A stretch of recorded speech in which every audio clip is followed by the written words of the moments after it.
नमस्कार. मी डॉक्टर मच्छिंद्र बांगर महाराष्ट्रातील आणि देशातील हवामान परिस्थिती संदर्भात विशेष व्हिडिओ सादर करणार आहे.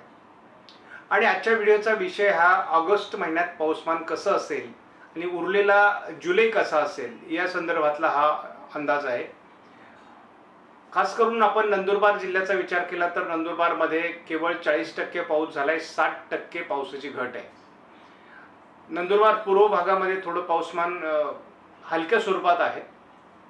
मात्र आता या ठिकाणी पावसामध्ये सुधारणा होऊ लागली आहे आणि या ठिकाणी आणखी एक कमी दाब हा 28, 29, 30, 31च्या दरम्यान येऊ शकतो. त्यामुळे उत्तर महाराष्ट्रात खास करून जळगाव, धुळे, नंदुरबार जिल्ह्यामध्ये पावसाचं प्रमाण वाढण्याची शक्यता आहे.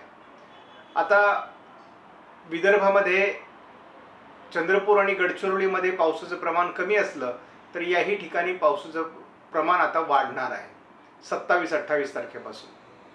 त्यानंतर अमरावती, अकोला,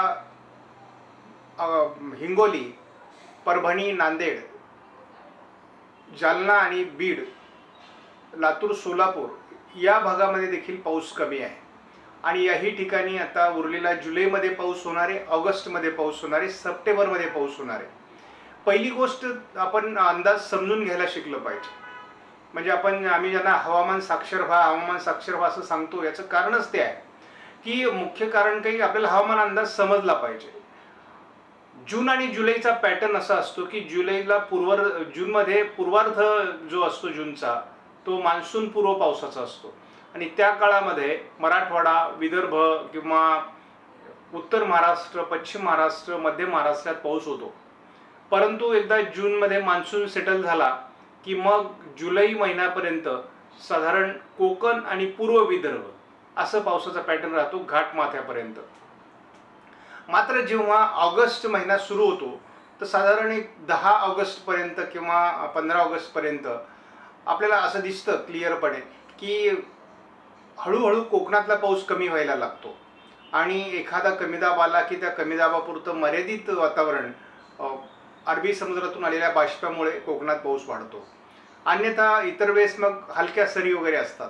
त्यामुळे एक लक्षात घ्या की आता महाराष्ट्रामध्ये सिच्युएशन अशी आहे की नाशिक, पालघर, पुणे, ठाणे, रायगड आणि मुंबई या जिल्ह्यांमध्ये सरासरीपेक्षा खूप जास्त पाऊस झालेला आहे.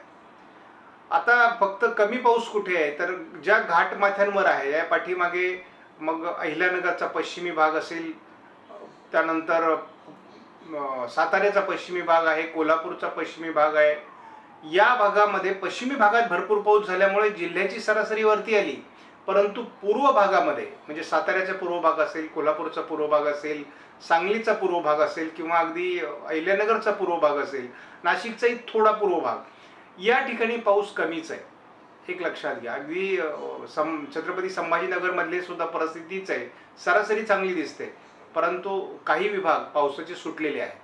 तर या परिस्थितीमध्ये मग या ठिकाणी पाऊस का होतो तर याचा अर्थ असा आहे की मान्सूनच्या सुरुवातीच्या कालावधीमध्ये म्हणजे उत्तरार्ध जूनचा आणि संपूर्ण जुलै आणि पूर्वार्ध ऑगस्टचा हा घाटमाथ्यावर आणि कोकणामध्ये पूर्व विदर्भामध्ये पाऊस होतो. परंतु यावर्षी पूर्व विदर्भावर फारशी काही मेहरबानी पावसाने केलेली नाही. याचं कारण असं आहे की पूर्व शाखा कमजोर राहिलेली आहे.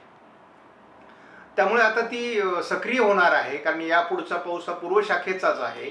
पश्चिमी शाखा सुद्धा पूर्व शाखेच्या मार्गे बंगालच्या उपसागरातून सक्रिय होईल आणि जसं जशा या वेगवेगळ्या हवामान प्रणाल्या घाटमाथ्यापर्यंत पोहोचतील तसं पर्जन्यछायेच्या प्रदेशातही चांगला पाऊस होईल आणि अरबी समुद्रातून खेचलेल्या वाऱ्यांमुळे घाटमाथ्यावर देखील पुन्हा पाऊस होणार आहे. त्यामुळे या वर्षीच्या अंदाजामध्ये कोकणासहित घाटमाथ्यावर सरासरीपेक्षा जास्त मान्सून बरसल्याचं रेकॉर्ड तयार होईल, जे कोणत्याही हवामान शाखेने किंवा हवामान अंदाजाकडे सांगितलेलं नव्हतं.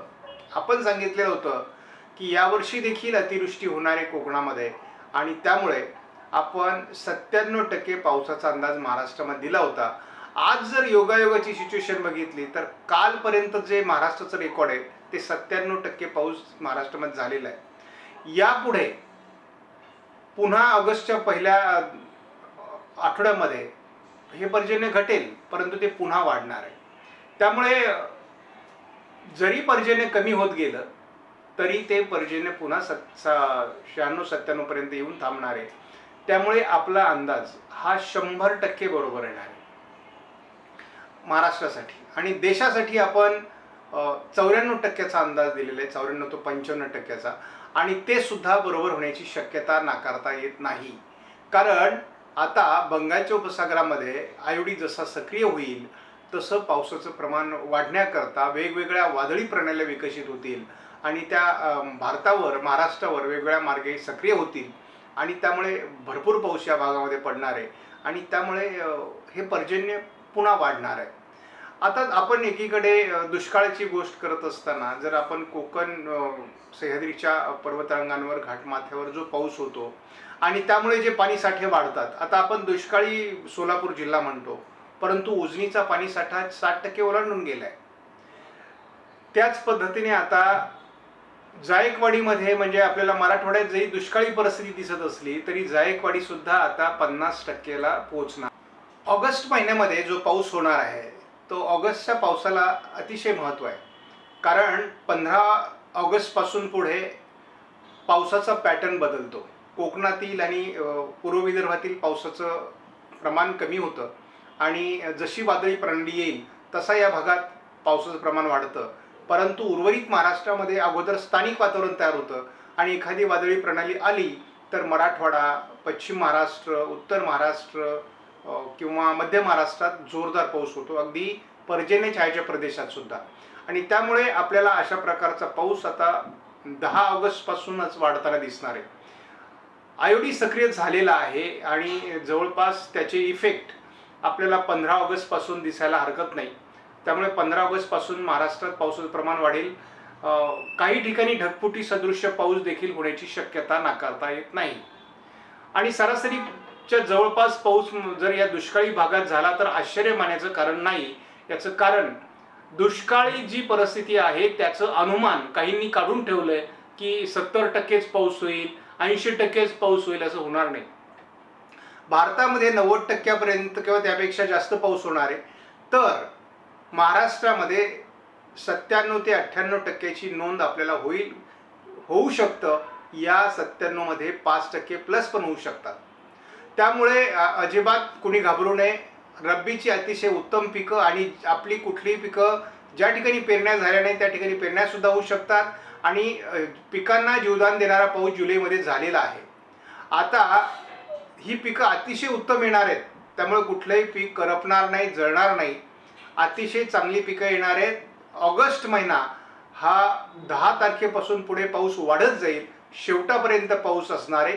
कुठेही पावसात आपल्याला ऑगस्टमध्ये फार मोठा खंड दिसणार नाही. फक्त 4-5 तारखेपासून 10 तारखेच्या दरम्यान हे 4-5 दिवस पावसाचे कमी असतील आणि सातत्याने पाऊस असणंही चांगलं नसतं. शेतकऱ्यांना शेतीची कामं उरकवण्याकरता ऑगस्टचा 4 तारखेपासून 10-11 तारखेपर्यंतचा कालावधी मिळणार आहे.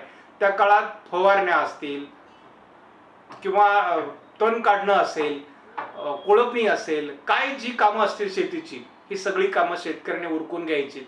मग परत एकदा पाऊस सुरू होणार आहे आणि अतिशय उत्तम अशा प्रकारचं पाऊस दुष्काळी भागात होणार आहे, हे लक्षात घ्या. त्यामुळे घाबरण्याची गरज नाही. सप्टेंबरमध्ये पाऊस आहे, ऑक्टोबरमध्ये पाऊस आहे, अगदी नोव्हेंबरमध्ये सुद्धा पाऊस आहे. त्यामुळे शेतकऱ्यांनी घाबरू नये. आपल्याला बऱ्याच ठिकाणी असा आम्हाला प्रश्न विचारला जातो, सर पिकांपुरता पाऊस झाला आहे परंतु विहिरींना पाणी कधी येणार, नदी कधी वाहणार आहे, आमचे बंधारे कधी भरणार आहेत? सगळं भरणार आहे. आता इथून पुढे म्हणजे 27 जुलैपासूनच पाऊस हा दुष्काळी पट्ट्यात वाढणार आहे. बऱ्याच ठिकाणी नद्या त्या भागातल्या प्रवाहित होणार आहेत. आता तुम्ही बघितलं गोदावरीला पूर आलेला आहे. सगळ्या कोकणातून उगम पावणाऱ्या नद्या प्रवाहित झाल्या, पूर आले त्यांना. शिवाय तलाव, आता माझ्या मुंबईमधले 7 तलाव पाणी पुरवठा करणारे जवळपास 4 ते 5 तलाव 100%, तर बाकी 70% भरले आहेत. म्हणजे याचा अर्थ मुंबईला पाणी पुरवठा करणारं जे पाण्याची क्षमता आहे ती 80%पेक्षा वर गेलेली आहे. आणि आपण सांगितलं होतं की सह्याद्रीच्या पर्वतरांगांवरून उगम पावणाऱ्या किंवा कोकणामध्ये पाणी पुरवठा करणाऱ्या सगळ्या पाणी प्रकल्पांमध्ये 80 ते 90% पाणीसाठा होईल. परंतु आनंदाची गोष्ट आहे ती 100%वर पोहोचते आहे. त्यामुळे दुष्काळ आपल्याला आता कोकणामधील ज्या वेळेत कोकणात पाऊस पडायला पाहिजे त्यावेळेस तो पडलेला आहे. आणि त्यामुळे या ठिकाणी आता आपल्याला आता नाशिकला दुष्काळी परिस्थिती नाही. पुण्याच्या बहुतांश भागात चांगला पाऊस झालाय. तुम्ही सांगलीमध्ये पाऊस झालाय, कोल्हापूरमध्ये पाऊस झालाय, सातारा पश्चिममध्ये पाऊस झालाय, कोकणातले सर्व जिल्ह्यांमध्ये पाऊस झालेला आहे. त्यामुळे आपल्याला आता कुठेही फार दयनीय परिस्थिती, ज्या ठिकाणी जून जुलैमध्ये पाऊस होणं अपेक्षित असतं तो झालेला आहे. जूनमध्ये आपल्याला माहिती आहे 40%ची घट नोंदली गेली होती. ती कव्हर करून जुलैची घट देखील या ठिकाणी जुलै महिन्याने कव्हर केली. याचा अर्थ जुलै हा सक्षमपणे बरसलेला आहे. अजून उरलेला जुलै देखील बरसणार आहे. त्यामुळं 100% जुलैची जी टक्केवारी आहे ती 100%च्या वर असणार आहे. जूनला कव्हर करून जुलै स्वतःची टक्केवारी राखणार आहे. आता प्रश्न आहे ऑगस्टचा. ऑगस्ट महिन्यामध्ये देखील 80 ते 90% पाऊस सरासरीच्या होईल. त्यामुळं आपल्याला कुठलीही अडचण येणार नाही. सप्टेंबरमध्येही तीच परिस्थिती होणार आहे. त्यामुळे महाराष्ट्रामध्ये जवळपास 97-98% आणि देशामध्ये 90%च्या आजूबाजूला पाऊस व्हायला काहीही हरकत मला दिसत नाही. त्यामुळे दुष्काळी परिस्थितीतून बरेच राज्य आणि महाराष्ट्रातील जिल्हे मुक्त होतील असा आम्हाला विश्वास आहे. त्यामुळे शेतकऱ्यांनी न घाबरता संयमाने पुढील परिस्थिती हाताळा. ज्या भागात आतापर्यंत खूप कमी पाऊस झाला आहे त्या ठिकाणी शेतकरी चिंतित आहे. परंतु त्यांनाही 27 तारखेपासून म्हणजे अवघ्या 2 दिवसात स्थानिक पावसाचा आधार मिळणार आहे. आणि उत्तम अशा अरे काय होतं सुरुवातीला पाऊस कमी झालेला असेल की त्या ठिकाणी पावसाचं वातावरण तयार होत नाही आणि पर्यायाने स्थानिक वातावरण तयार न झाल्यामुळे स्थानिक पाऊस पण पडत नाही. त्यामुळे या ठिकाणची थोडी काही भाग हा दुष्काळी राहतो. त्यामुळे ही वेळ काही भागावर येत असते, दरवर्षी येत असते. अगदी सरासरीपेक्षा जास्त पाऊस पडतो तेव्हा देखील काही जिल्हे दुष्काळी असतात, काही तालुके दुष्काळी असतात. त्यामुळे अशी परिस्थिती होते. परंतु यावर्षी आपल्याला दुष्काळी भागाला सावरणारा पाऊस होणार आहे. ऑगस्ट सप्टेंबरमध्ये आयोडी पॉझिटिव्ह होणार आहे.